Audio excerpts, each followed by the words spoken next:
livro Gênesis, capítulo 3, nós vamos ler a partir do versículo 1. Traremos a narração, a narrativa da queda do homem. Gênesis capítulo 3, versículo 1. Esse texto quem vai nos direcionar para meditar nessa frase imperativa, né? Não queira ser igual a Deus. Gênesis capítulo 3, versículo 1.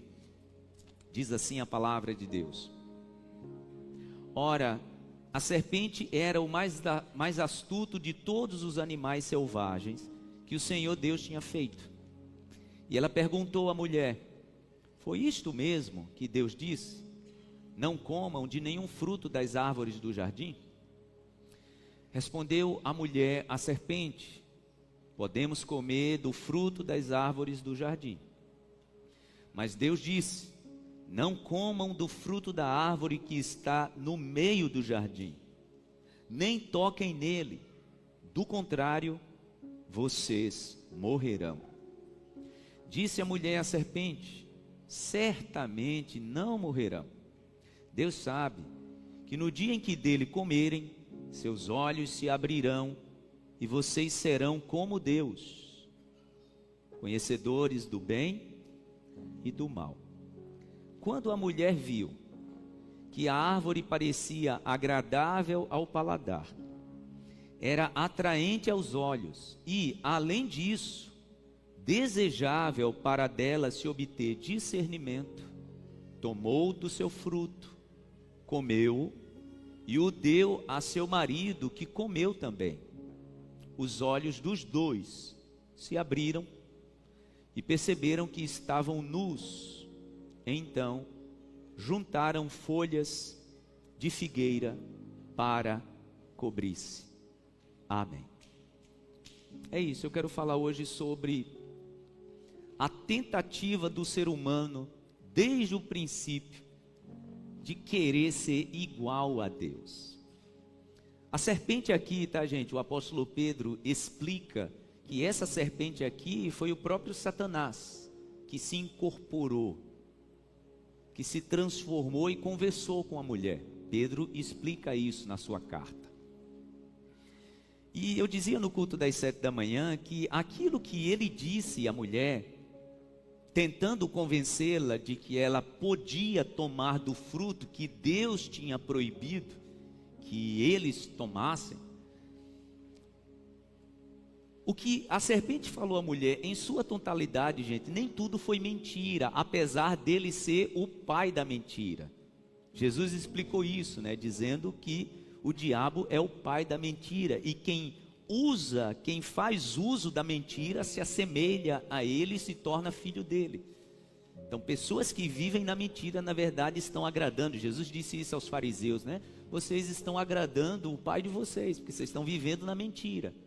Apesar dele ser o pai da mentira e o pai do engano, nem tudo o que ele disse para a mulher foi mentira, foi parcial. Eu quero aproveitar para dizer que essa é a arma do maligno, tá, gente? Eu costumo dizer que o maligno, ele não tem a proposta, ele não tem o desejo de plantar certezas no nosso coração. Porque tem gente que acha que é assim, né? O maligno, para derrubar alguém, ele vai lá e diz para a pessoa: faça isso, diga sim. Não. A maior arma do nosso inimigo é plantar a dúvida. Por isso que ele é conhecido como diabo. Diabo, a palavra diabo em grego significa, diabolos, significa aquele que joga. Então é isso que ele faz com a mente humana, né? Ele gosta de jogar. Foi assim que ele fez a mulher. Todas as vezes que ele quer derrubar alguém, ele não traz uma certeza e uma convicção. Ele gera, ele suscita a dúvida. Foi assim com a mulher. Tem certeza mesmo que você entendeu o que Deus lhe disse? Foi assim que ele agiu com o próprio Criador, né? Naquela conversa que Deus estava tendo com ele em relação a Jó. Vocês lembram? Ele chega diante de Deus e Deus elogia Jó. E o que é que ele diz para o Criador? Tem certeza mesmo que Jó teme a você? Ao Senhor? Tem certeza mesmo? Você tem dado tudo o que ele quer? Tira o que ele tem. Imagina, gente. Ele teve a capacidade de tentar gerar dúvida em Deus. Quando Deus elogia Jó, está lá Jó capítulo 1, ele diz: tem certeza mesmo que Jó te ama mesmo assim? Ou é só porque você tem dado a ele as coisas? Tira o que ele tem e veja o comportamento dele. Com Jesus lá na tentação, Mateus capítulo 4, ele agiu da mesma forma, lembra? Jesus está lá 40 dias jejuando, ele não diz para Jesus, chega para Jesus e diz assim: olha, transforma a pedra em pão e mata a tua fome. Como foi que ele chegou para Jesus? Se tu és o Filho de Deus. Mais ou menos assim, tem certeza mesmo que você é filho de Deus? Se é, prova, transforma a pedra em pão. Sempre, irmãos. A estratégia daquele que joga com a mente do ser humano é primeiro suscitar a dúvida e depois permitir que nós mesmos tiremos nossas conclusões e então ele vai poder nos acusar. Falei sobre isso aqui domingo passado, né? A proposta dele é nos acusar depois. Então todas as vezes que o ser humano ele cai da graça, todas as vezes que ele descumpre o propósito de Deus, o maligno ele faz isso gerando no nosso coração, na nossa mente, suscitando a dúvida. Ele é o maioral de suscitar dúvida. Foi assim que ele fez com a mulher. Tem certeza mesmo que Deus te orientou a não comer de nenhum fruto de nenhuma árvore? A mulher chega e diz assim: não, eu posso comer, Deus disse que eu posso comer de tudo, eu só não posso comer da árvore que está no centro do jardim, dessa eu não posso comer, eu não posso nem tocar. Deus nem tinha orientado ela assim, né? Mas ela estava tão suscitada a querer, que ela até inventou isso. Deus disse que eu não posso nem tocar. Aí agora, ele vem com a artimanha da enganação. E ele diz: não, você não entendeu direito. Na verdade, você foi privada disso, porque Deus sabe o que é que vai acontecer de benefício para você, se você tomar do fruto. Vamos voltar aí para a Bíblia, para ver o benefício que ele diz para a mulher, e você vai perceber que nem tudo foi mentira. São as meias verdades, né? Eu costumo dizer, irmãos, que as meias verdades são mais perigosas que a mentira direta. Quer ver um relacionamento que está indo para o fracasso? É quando esse relacionamento ele está sempre recheado de meias verdades. A pessoa, não minto não, mas está sempre vivendo meias verdades. É isso que ele faz. Perceba que ele não trouxe mentira na sua totalidade. Vamos lá. O que é que a palavra diz? Respondeu a mulher à serpente: podemos comer do fruto das árvores do jardim, mas Deus disse: não comam do fruto da árvore que está no meio do jardim, nem toquem nele, do contrário vocês morrerão. Disse a mulher à serpente: certamente não morrerão. Ela falou uma mentira? Não. A mulher, depois que tomou do fruto, gente, ela olhou e disse: espera aí, verdade, eu não morri. Só que ela não explicou, né, que Deus estava falando da morte espiritual. Quando ela termina de comer, porque vocês sabem como foi a cronologia da narração, né? Ela primeiro come, não morreu, e ela vai lá e oferece para o seu marido, que também não morreu. Então até aqui a serpente acertou, né? Não falou uma mentira completa, só que falou uma meia verdade, porque a morte era morte espiritual. E ela disse: certamente vocês não vão morrer. Então quando a mulher toma do fruto e se vê viva, ela diz: espera aí, é verdade. Então não era tão ruim como Deus disse. Não era tão ruim como ele falou. Acho que ele estava querendo até me assustar. Só que ela não tinha percebido que ela já tinha o que, gente? Morrido. Então vamos lá. Certamente não morrerão. Versículo 5.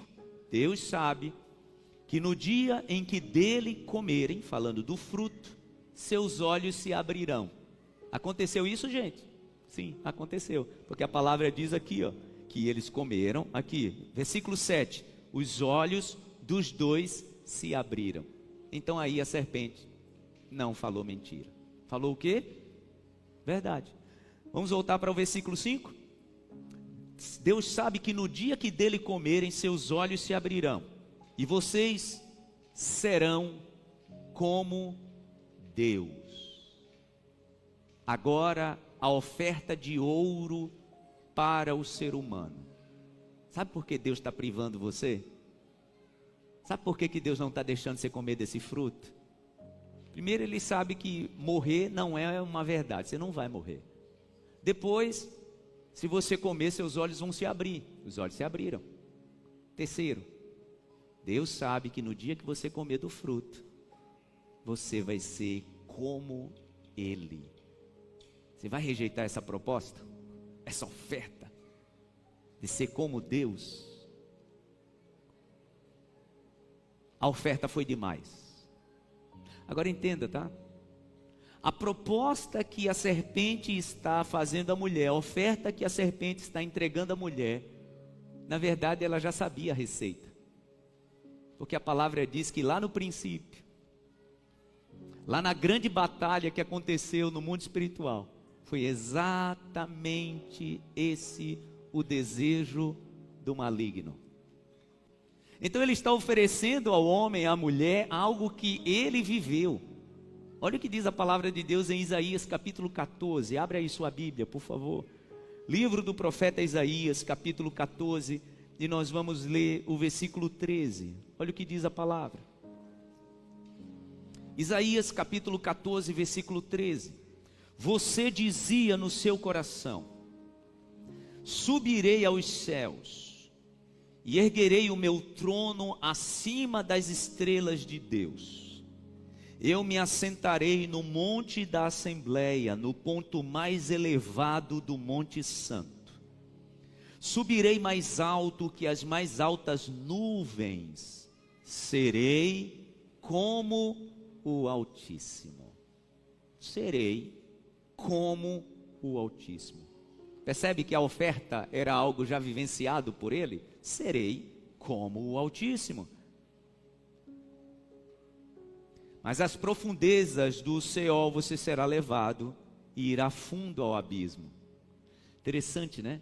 Que todas as vezes que o maligno faz uma oferta sedutora para o ser humano, só aparece diante dos nossos olhos o bônus.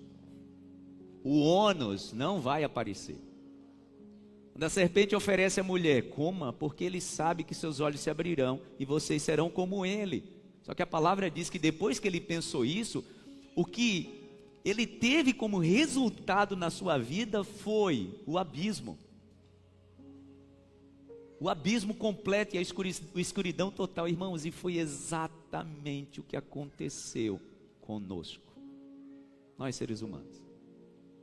E é exatamente o que acontece na vida de todo ser humano que quer ser como Deus. Porque entenda, tá? Quando Ele nos criou, Ele não nos criou para sermos como Ele. Ele nos criou para sermos semelhantes a Ele. Porque nós não suportamos. Nós não temos a capacidade de sermos como Deus. Quando em Gênesis 1:26 ele diz sobre fazer o ser humano, ele não diz eu vou fazer o ser humano para ser como eu, não. Lembra o que está escrito lá? Então vamos voltar para a gente ler. Melhor a gente observar na Bíblia, né? Gênesis capítulo 1, versículo 26. Olha o que diz a palavra. Então disse Deus: façamos o homem à nossa imagem, conforme a nossa semelhança.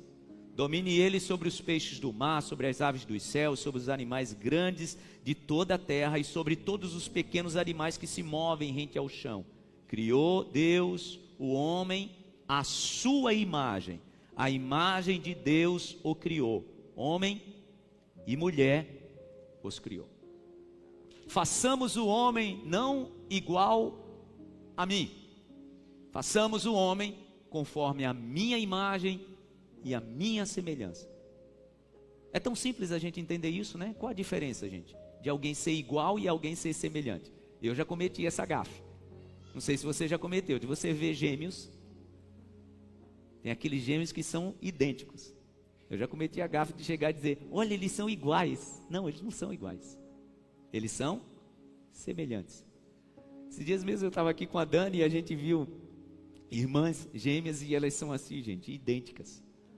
E a Dani perguntou, como é que faz para a mãe de vocês, como foi que... Porque tem a questão do estereotipo, né, o cabelo ou o óculos e tal, mas tirando isso, tem gêmeas que são assim, de fato, idênticos. Há uma diferença entre ser igual e ser semelhante. Gêmeos são semelhantes, não iguais. Por quê? Porque Deus muniu o ser humano de características únicas no seu físico, na sua alma e no seu espírito. Nós somos únicos, diga graças a Deus. Quando então Deus decide fazer o ser humano, Ele não propôs que nós fôssemos iguais a Ele. E deixa eu te dizer, nós não suportamos isso. Todas as vezes que o ser humano quer se comportar como Deus, o resultado é o mesmo daquele que propôs isso à mulher: escuridão e profundo abismo. E você vai entender que essa tem sido a vida que muitas pessoas têm sido relegadas, de escuridão. Por quê? Porque sem perceber, estão querendo ser igual a Deus. Para a gente entender, gente, que nós não temos a capacidade de sermos igual a Deus, Deus ele tem 3 principais características que todos nós sabemos, né? A palavra diz que o Senhor ele é munido. Você não encontra esse termo na Bíblia, tá? Mas na forma que a palavra explica, a teologia então encontrou esses 3 termos. Você não vai encontrar esses termos assim escritos na Bíblia. Mas a palavra nos ensina, e pela forma que nos ensina, a gente aprendeu que Deus ele é onipresente, ele é onisciente e ele é o que, gente? Onipotente. Então Deus ele é o que? Onipresente, onisciente e onipotente. O que é ser onipresente? Ele está em todos os lugares. O que é ser onisciente? Ele sabe de todas as coisas. Entenda, eu estou ministrando essa palavra para você, você está aqui olhando para mim, mas Deus sabe o que vai na tua mente. Aliás, é importante que a gente fale isso num culto como esse, né? Ninguém mais no universo é capaz disso, é munido disso, nem os anjos. Isso quer dizer que o maligno, ele não lê a sua mente. Tem gente que se preocupa, né? Ah, pastor, será que o diabo consegue entrar? Não, ele não consegue, porque o único que é onisciente é Deus. Então só Ele tem toda a ciência, Ele sabe exatamente o que está se passando na minha e na sua mente nesse momento. Por quê? Porque Ele é onisciente. E a terceira característica de Deus, Ele é onipotente, Ele tem todo o poder. Quando eu estava preparando essa mensagem, eu me preocupei também em trazer para que a gente compreenda essas características de Deus, algumas características de Deus que foram reveladas em nomes que ao longo da história, dos relacionamentos que a humanidade foi desenvolvendo com Deus, ele foi sendo conhecido. Por exemplo, o Senhor ele é conhecido como Jeová Jirê, que é o Deus que traz provisão, ele provê todas as coisas. O Senhor é conhecido como Jeová Rafá. Primeira vez que esse nome aparece é lá em Êxodo, quando as águas amargas se transformam em águas saudáveis para o povo de Israel. Então Moisés diz: Jeová Rafá, o Senhor que nos cura, o Senhor que nos sara de todas as nossas enfermidades. Jeová Nissi, o Senhor é a nossa bandeira. Naquela época os exércitos saíam para batalhar, eles saíam com estandarte, dizendo a quem pertencia, né? Então quando nós declaramos Jeová Nissi, estamos dizendo nós pertencemos ao Senhor. Jeová Makadesh, que significa o Senhor que é santifica e que também é santo, é aquele que nos santifica. Jeová Shalom, o Senhor é a nossa paz. Então quando nós estamos precisando de paz na nossa vida, o Senhor é quem promove essa paz, por isso ele é conhecido como Jeová Shalom. Jeová Elohim, o Senhor que é o nosso Deus. Jeová Sabaô, o Senhor que é Senhor dos exércitos. Todas as vezes que na Bíblia a gente vê esse termo, Senhor dos exércitos, é Deus em posição de combate, é Deus em posição de batalha. Então se você está enfrentando uma grande batalha, quando você orar, que você declare isso: Senhor, o Senhor Jeová Sabaô na minha vida, o Senhor quem vai lutar as minhas guerras. Você pode dizer amém? Você pode aplaudir ao Senhor por isso? Glória a Deus, Ele luta as nossas guerras. Jeová El-Gimolan, que significa o Senhor que me recompensa, Ele que me traz a recompensa. Elohim, o Deus Supremo, é o Elion, o Deus Altíssimo, é o Shaddai, o Deus Todo-Poderoso, é o Olã, o Deus Eterno, e Adonai, o Senhor e meu Mestre. Por isso que Ele é Deus, onipresente, onisciente e onipotente. Quem de nós, eu e você, falando da primeira característica de Deus, temos a capacidade de sermos onipresentes? Mas nós queremos ser.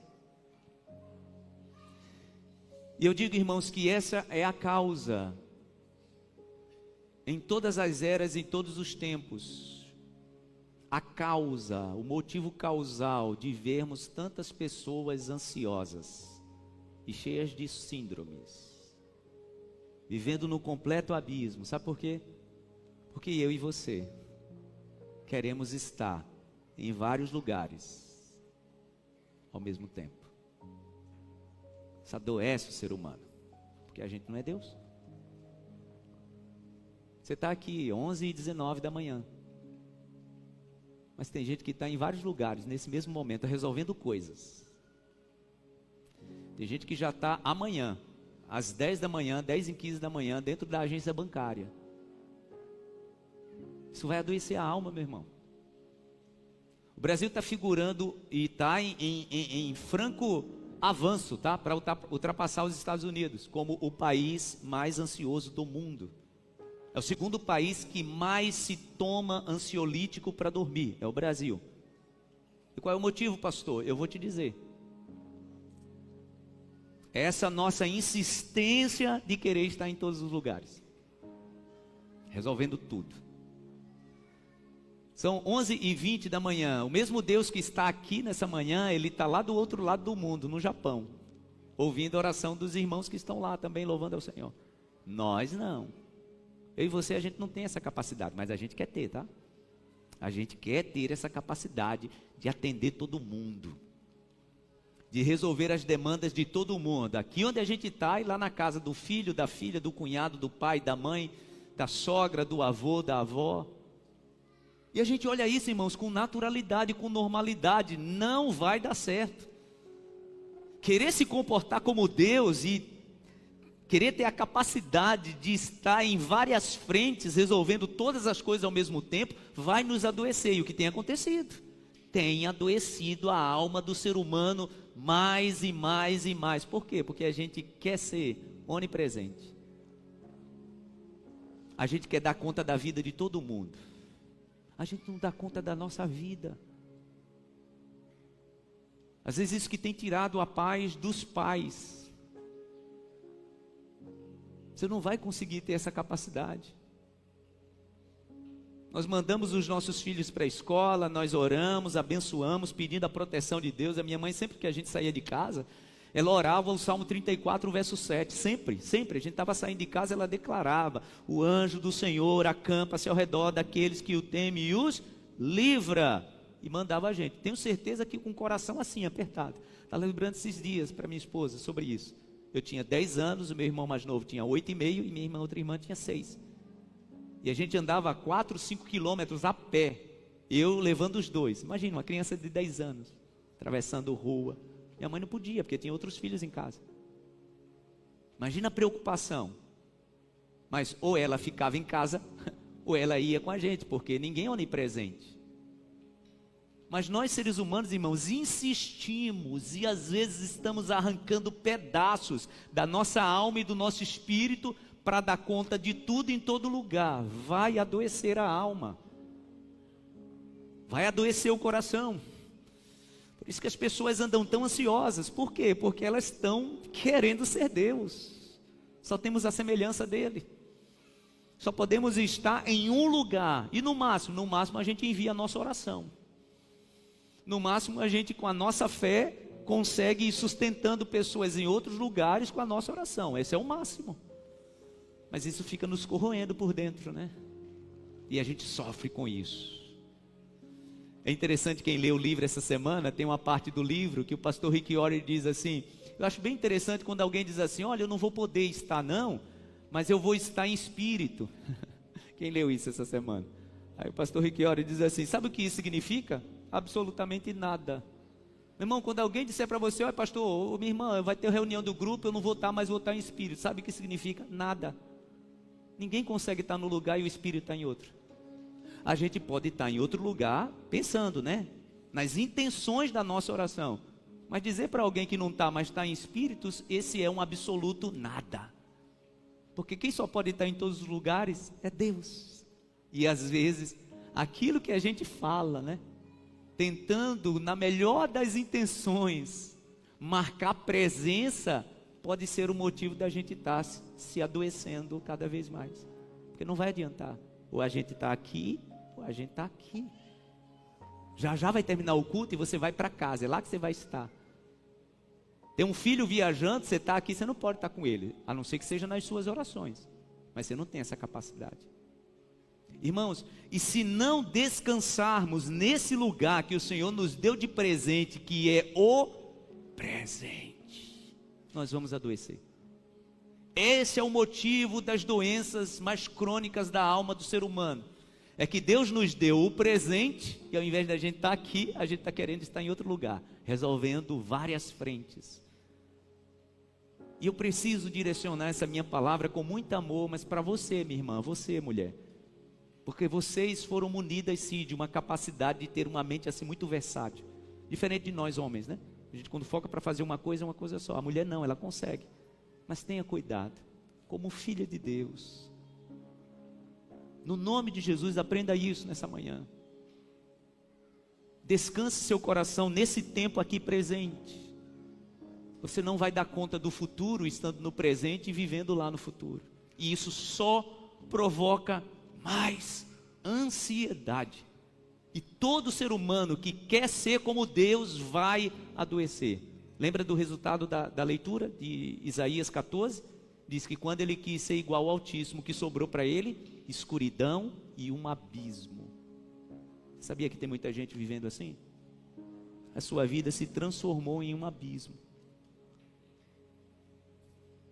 E o problema maior, né, gente? É quando a gente está tentando resolver presencialmente a vida dos outros, no mesmo tempo. O Deus onipresente consegue estar em todos os lugares. Nós não vamos conseguir. E se tentarmos, vamos nos machucar. A segunda característica de Deus que nós precisamos pensar e não tentarmos aplicar na nossa vida é que a palavra diz que Ele é onisciente. Ele sabe todas as coisas. Ele tem ciência de todas as coisas. O que eu estou falando, você está pensando, mas Ele sabe também outros pensamentos que estão vindo na tua mente agora, nesse exato momento. Eu não tenho essa capacidade. Nem quero tê-la. Porque a palavra do Senhor diz, gente, que o muito saber, o apóstolo Paulo fala sobre isso, né? Ele diz que o muito saber, a muita letra, o muito conhecimento, traz o que, gente? Enfado. O que é enfado? Cansaço. É isso que acontece quando a gente quer saber demais da nossa vida e da vida dos outros. Você entende quando você está sofrendo de ansiedade e pensando assim, mas e se eu tivesse feito aquilo? Você está indo para um lugar que não é seu. Porque quando nós, irmãos, começamos a conjecturar aquilo que não aconteceu, a gente vai sofrer em vão. É a mesma coisa que acontece com você que está tentando compreender a vida dos outros. Está aí um motivo que eu vejo o ser humano sofrer demais. Já lhe ocorreu essa frase do tipo, meu Deus do céu, eu não consigo entender o que é que se passa na cabeça do Jefferson. É claro que você não consegue entender, você não é Deus. Por que você está sofrendo com isso? Meu Deus do céu, eu não consigo entender como é que aquela pessoa toma tanta decisão errada. Em nome de Jesus, nunca mais repita, meu irmão, minha irmã, essa frase. Porque essa frase só vai te adoecer. Irmãos, Deus não nos muniu de capacidade de tentar entender a mente de ninguém. Ele entende a nossa mente, a gente não. E se a gente tentar esse lugar, sabe o que vai acontecer? A gente vai se machucar e vai viver nesse abismo profundo, porque nós não somos oniscientes. Isso acontece muito em família, tá, gente? Tem pessoas que estão sofrendo por causa das decisões erradas dos outros, porque você está querendo entender qual o motivo que leva a pessoa a tomar essa decisão. No nome de Jesus, olhe para mim. Deus não muniu nem você nem eu com essa capacidade. E às vezes a gente vai sofrendo, né? Pastor, mas não é legítimo? É legítimo quando a gente não tem esse entendimento. Mas se tivermos a compreensão que Deus não nos muniu dessa autoridade de ter ciência sobre tudo, falava essa semana com a Dani, meu amor, quanto mais a gente tenta compreender e explicar a vida, tanto a nossa quanto dos outros, a gente vai entrar num lugar de colapso mental e de um cansaço incompreensível. Já aconteceu com você, de você terminar o dia, chegar no final de tarde, chegar no final de semana, e você dizer assim, meu Deus, como eu estou cansada, como eu estou cansada. E olha que eu nem me esforcei fisicamente. Óbvio. Eu vou te dizer, nem conheço quais foram os pensamentos que vieram na sua cabeça, nem quero conhecê-los. Mas eu vou te dizer o que aconteceu. Muita informação. Muito conhecimento. A palavra diz que o muito saber traz enfado. Então, quando a nossa mente se torna um campo de batalha para a gente tentar compreender as escolhas dos outros, as decisões dos outros, porque que as pessoas são insensatas, o que vai acontecer? A nossa alma, a gente vai assim, ó, se exaurindo. Tem gente que está dentro de um relacionamento e não, meu Deus, como é que pode essa pessoa que está comigo se comportar assim? Não consigo compreender. Você não vai compreender. Você não vai entrar na mente dessa pessoa. E quanto mais você sofre para tentar entender, mais esse abismo ele cresce. Porque é a gente tentando ser como Deus. As nossas doenças da alma, irmão, são resultado disso. A gente tentando compreender a vida dos outros, tentando compreender as escolhas dos nossos filhos, tentando entender as decisões do marido, tentando entender as decisões da esposa.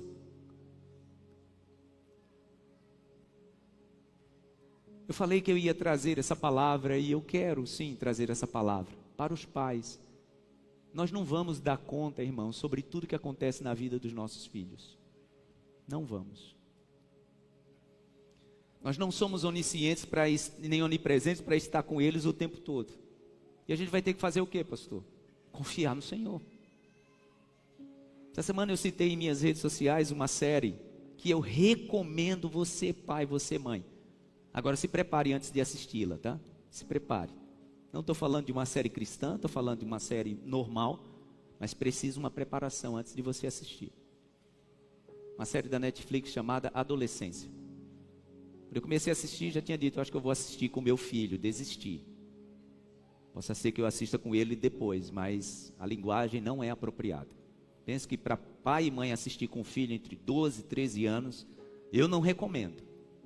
Porque é uma linguagem bem pesada e ela é muito densa. Você sai do outro lado dos 4 capítulos assim, com a alma densa, muito pesada. Mas sabe o que eu aprendi nessa série? Que eu recomendo você assistir. Aliás, tenho recomendado que os pais assistam juntos.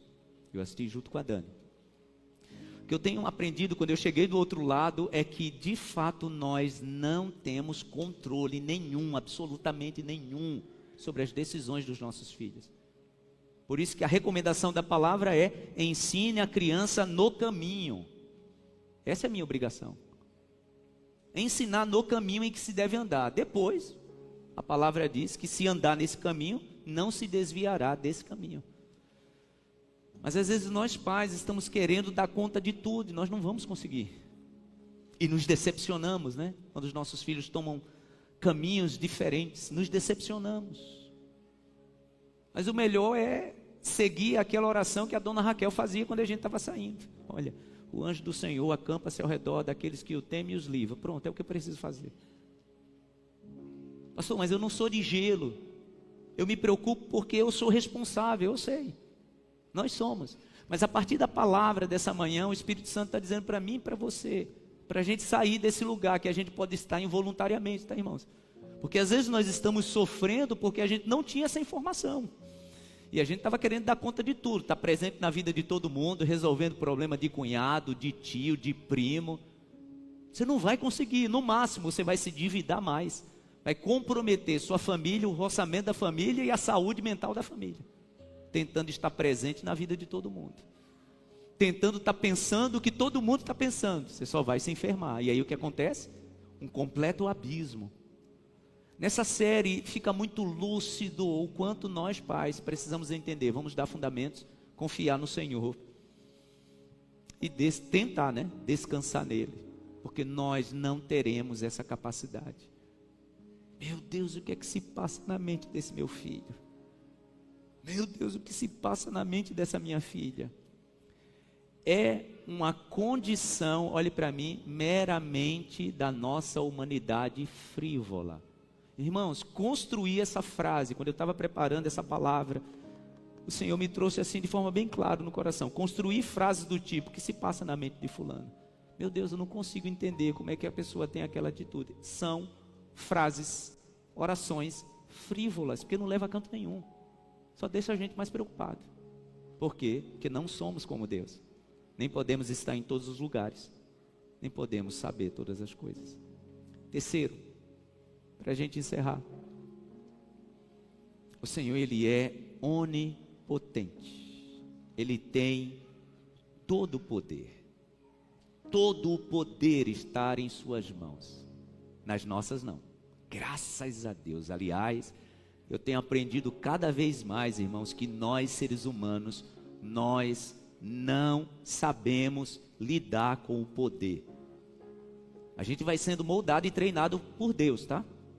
Depois de alguns tropeções. Olhem para todos os homens da Bíblia, você vai ver isso.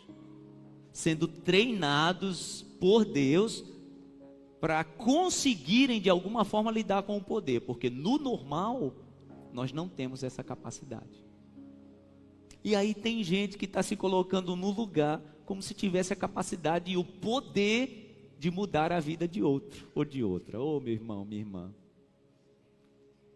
só vamos sofrer, porque essa capacidade de poder é só dele.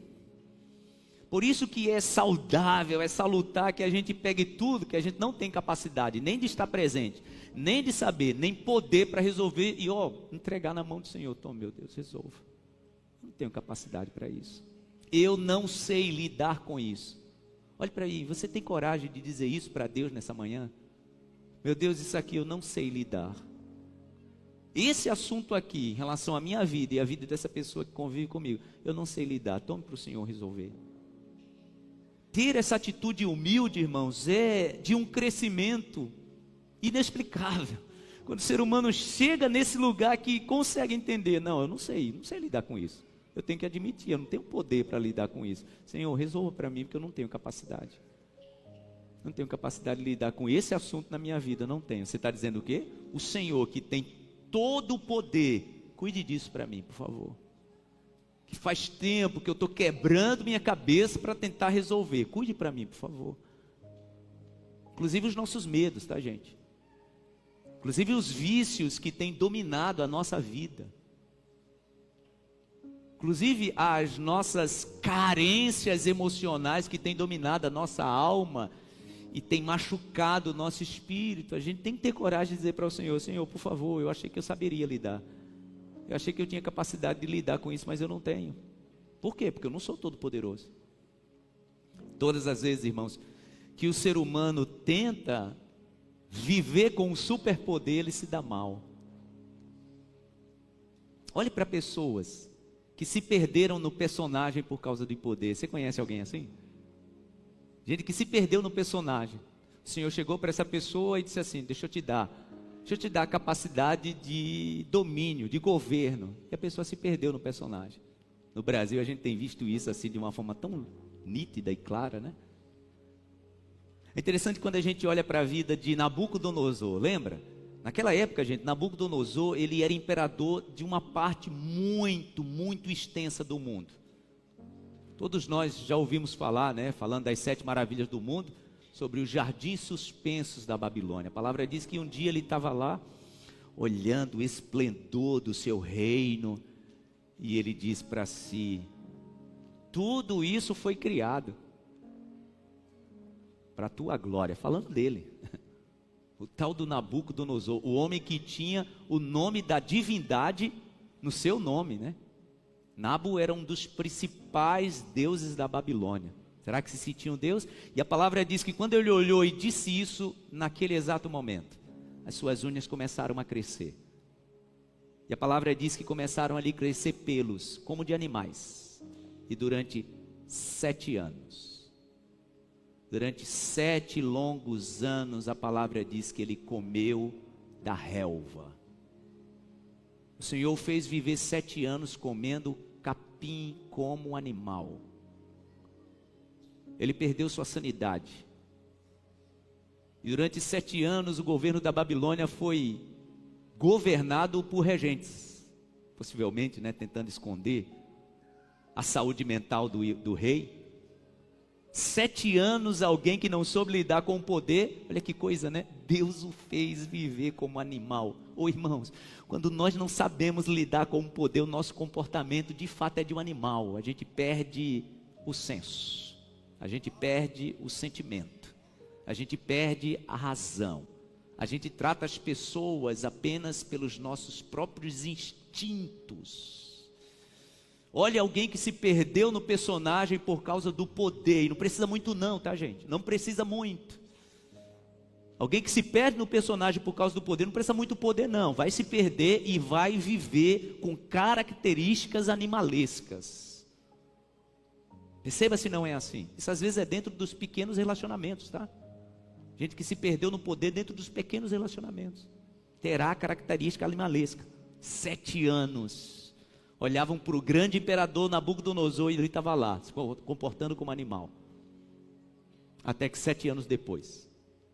Acho lindo isso no livro do profeta Daniel, O Senhor lhe recobrou. Porque Deus, o Todo-Poderoso, é aquele que dá e aquele que tira. Tenha essa consciência no seu coração. Ele é quem dá e ele é quem tira.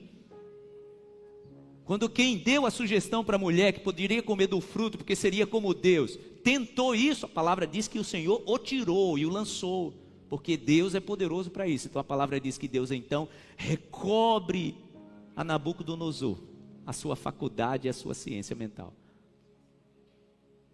E ele então reconhece o seu estado degradante. E a palavra diz que ali ele então reconhece o Criador de todas as coisas como Senhor absoluto sobre a sua vida. O poder o destruiu.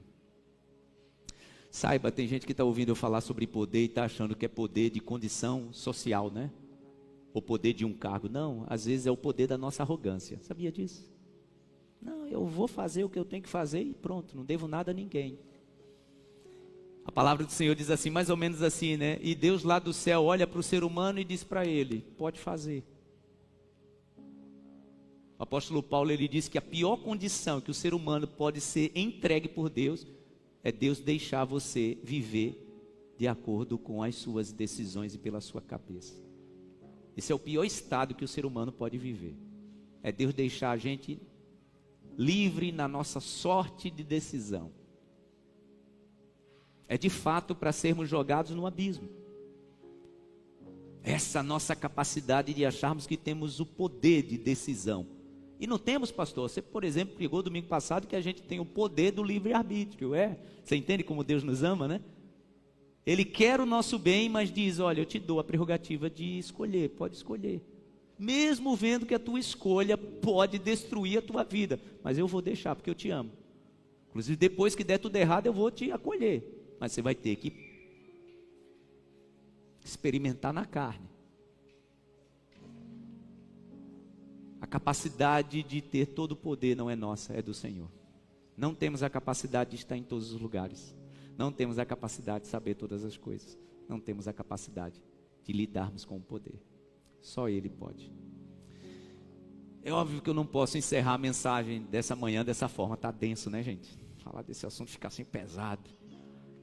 Mas eu quero te trazer, com toda a autoridade do Espírito Santo, uma palavra que vai aquecer o teu coração. Como é que eu lido então com isso, pastor? Então eu não tenho capacidade de ser onipresente? Nem quero. Não tenho a capacidade de saber todas as coisas? Nem quero. Não tenho a capacidade de ter o poder sobre todas as coisas? Também não quero. Como é que eu resolvo isso? Desenvolvendo uma amizade inteira, profunda, com aquele que pode todas as coisas. É só esse o jeito.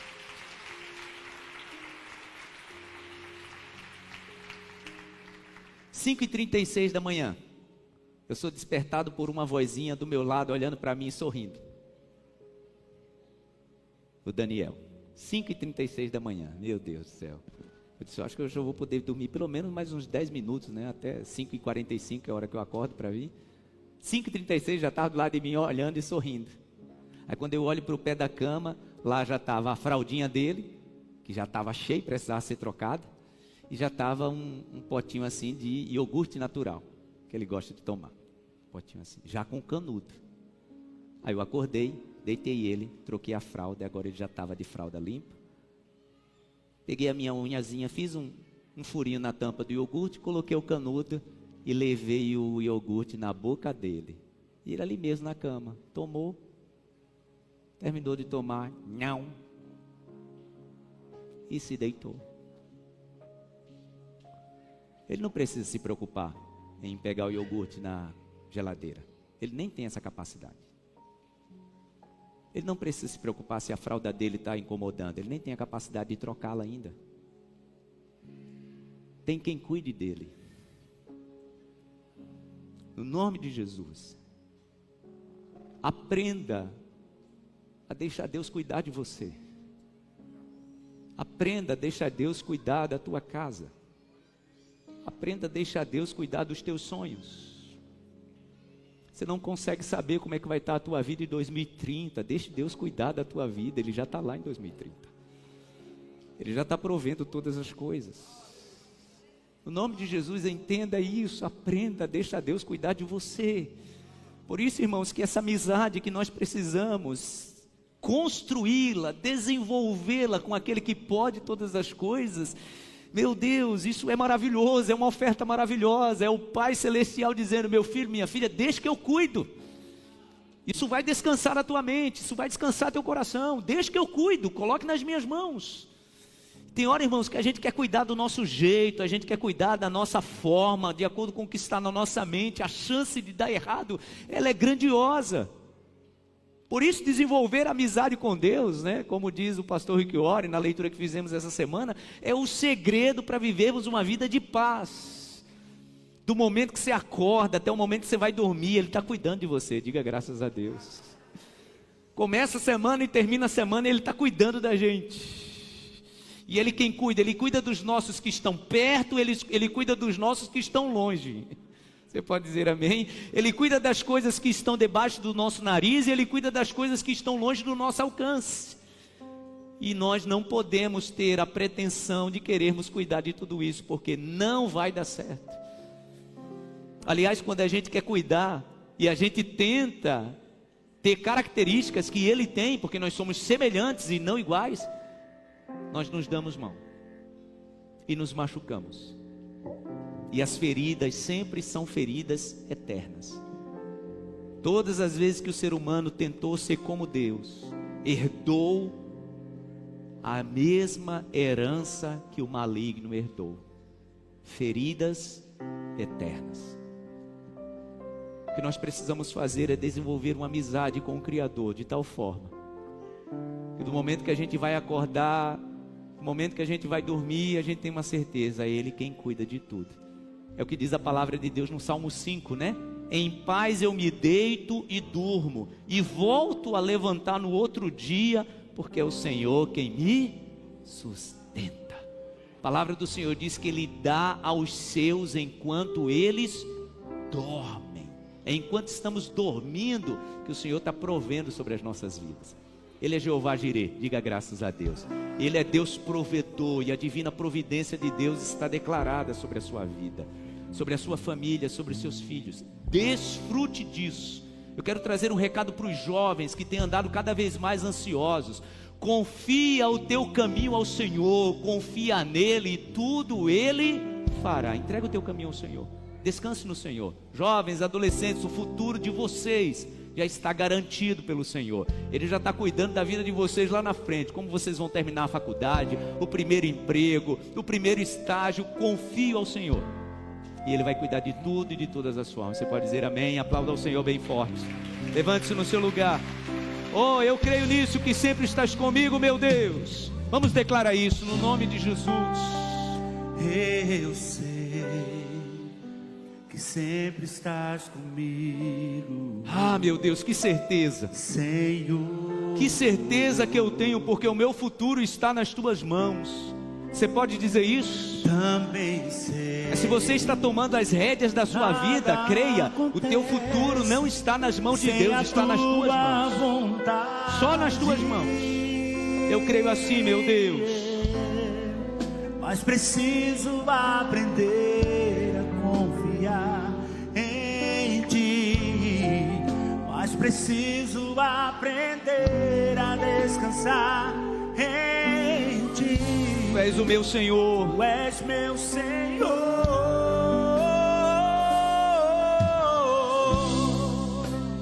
Todas as coisas cooperam para o bem daqueles que te amam. A palavra do Senhor diz: daqueles que vivem o propósito, tá?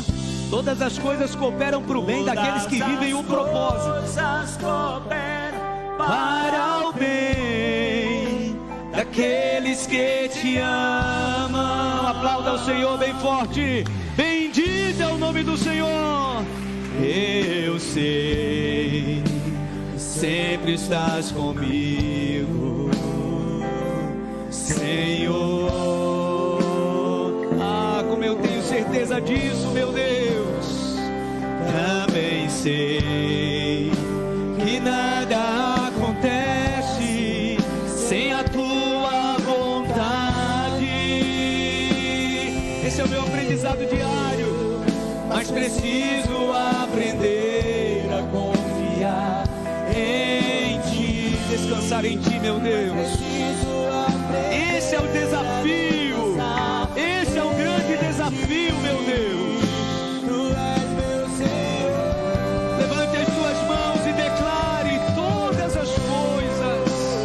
Todas as coisas cooperam para o bem. Seja cheio do Espírito Santo de Deus. Receba a visita do Espírito Santo sobre a tua vida nesta manhã. Deixa o Espírito Santo te tocar nesta manhã. Deixa o Espírito Santo te envolver nesta manhã. Oh, deixa Ele cuidar das tuas dúvidas. Deixa Ele cuidar dos teus questionamentos. Entregue tudo diante do seu altar.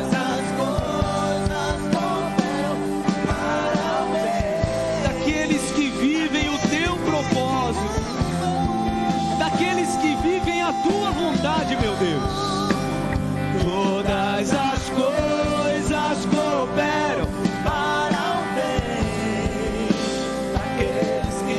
Diga isso mais uma vez. Todas as coisas cooperam para o bem. Todas as coisas cooperam para o meu bem.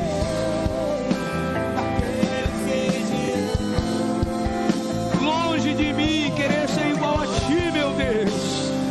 Livra-me disso todos os dias. Livra minha alma disso todos os dias, meu Deus. Entregue tudo diante do Senhor. Tudo entregarei. No gesto de fé, levanta as tuas mãos assim para o altar do Senhor e entrega tudo. Coloca tudo no altar do Senhor nesta manhã. As tuas dúvidas, os teus medos, as tuas preocupações, aquilo que você não tem controle, a tua família, os teus sonhos, entregue tudo. tudo entregarei. Sim, meu Deus, tudo entrego, porque confio em Ti. Pare de entender as pessoas. Pare de tentar compreender o que está na mente das pessoas. Entregue tão somente. Entregue. Sim, tudo entregarei. Tudo entregarei. No Teu altar, meu Deus. No Teu altar entrego todas as coisas. Se você puder ir no seu lugar, se ajoelhe diante do Senhor. Se você não puder, pode ficar em pé, se sentar. Mas se você puder, se ajoelhe aí no seu lugar. Você consegue entender que o se ajoelhar diante do Senhor é um sinal de rendição? No nome de Jesus, se renda diante dele, mas que isso não seja apenas um movimento físico, mas que seja um movimento poderoso da tua alma, da tua mente, dizendo para o Senhor: está aqui, meu Deus, eu estou aqui completamente entregue, vulnerável, diante do Senhor, reconhecendo a tua soberania sobre a minha vida, reconhecendo o teu senhorio sobre a minha vida. Só o Senhor é onipresente, só o Senhor é onisciente, só o Senhor é onipotente. Diga para o Senhor: eu não sou nada diante de ti, eu dependo de ti, meu Deus. Entrego tudo diante do teu altar, entrego os meus medos, entrego os meus planos, entrego as minhas vontades, os meus desejos, entrego os meus receios, entrego, meu Deus, a minha vulnerabilidade, entrego tudo diante do Senhor, na confiança que tenho que o Senhor está cuidando. Entregue sua família diante do Senhor, entregue o seu casamento diante do Senhor, até aquilo que você não está conseguindo lidar nessa tua aliança, no teu casamento, entregue diante do Senhor. O Senhor quer que você provoque conversas, que você provoque momentos, mas você vai aprender, vai ter que aprender a confiar nele. Tudo entregamos, tudo entregarei, tudo entregarei. Sim, por ti, Jesus bendito, tudo deixa. Meu Deus, cuide do coração dessa mãe, desse pai, que a alma, meu Deus, tem estado angustiada já tem um tempo, com tantos pesares, tantas dúvidas, tantos questionamentos. Cuide, meu Deus. O Senhor pode lidar com tudo isso e cuidar de todas as coisas, nós não. O Senhor é quem cuida dos nossos filhos, seja qual for a fase que eles estão, seja aqueles que estão cuidando de filhos na infância, na adolescência, na juventude, e até filhos, meu Deus, que já são maduros, que têm tomado decisões precipitadas, erradas. Cuide, meu Deus. Entregamos nas tuas mãos os nossos filhos, para que o Senhor cuide. Entregamos os nossos medos, as nossas preocupações, para que o Senhor cuide. Queremos sair daqui nesta manhã, meu Deus, com esta certeza no coração: o Senhor está cuidando absolutamente de tudo, meu Deus.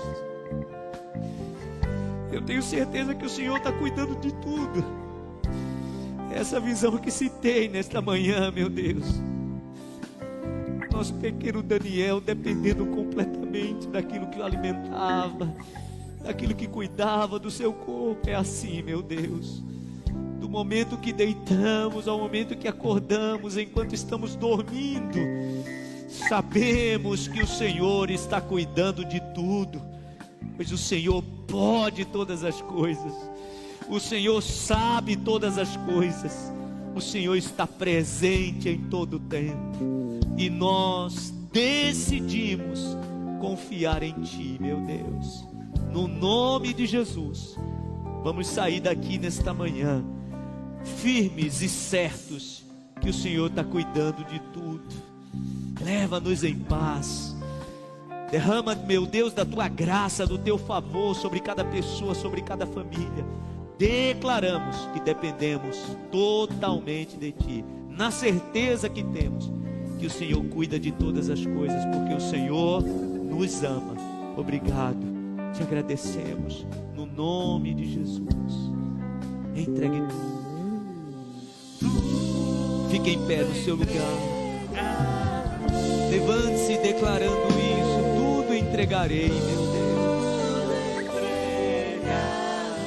Sim, meu Deus. Somente por ti. Por ti, Jesus, bendito, tudo deixa.